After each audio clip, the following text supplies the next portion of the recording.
নমস্কার, আমি দিগন্ত আর আপনারা দেখছেন আমার চ্যানেল স্পিক উইথ দিগন্ত।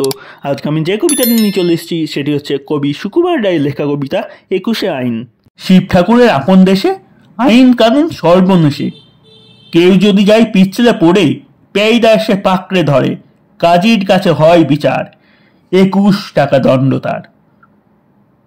সেটাই সন্ধে ৬টার আগে হাঁচতে হলে টিকিট লাগে, হাঁচলে পরে বিন টিকিটে দম দমদম লাগাই পিঠে, কোটাল এসে নস্যি ঝাড়ে, ২১ দফা হাঁচিয়ে মারে।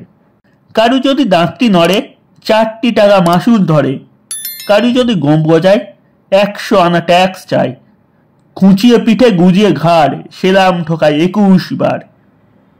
চলতে গিয়ে কেউ যদি চায় এদিক ওদিক ডাইনে বাঁয়, রাজার কাছে খবর ছোটে, পল্টনরে লাফিয়ে ওঠে, দুপুর রোদে ঘামিয়ে তাই ২১ হাতা জল গেলায়। যেসব লোকে পদ্য লেখে তাদের ধরে খাঁচায় রেখে কানের কাছে নানান সুরে নামতা শোনায় ১০০ উড়ে, সামনে রেখা মুদির খাতা হিসাব কষায় ২১ পাতা। হঠাৎ সে তাই রাত দুপুরে নাক ডাকালে ঘুমের ঘোরে, অমনি তেড়ে মাথায় ঘষে গোবর গুলে বেলের কষে, ২১টি পাক ঘুরিয়ে তাকে ১০০ ঘন্টা ঝুলিয়ে রাখে। এই ছিল আজকের কবিতা। কবিতাটাকে ভালো লাগলে লাইক করবেন এবং চ্যানেলটিকে সাবস্ক্রাইব করে আমাদের সঙ্গে থাকবেন।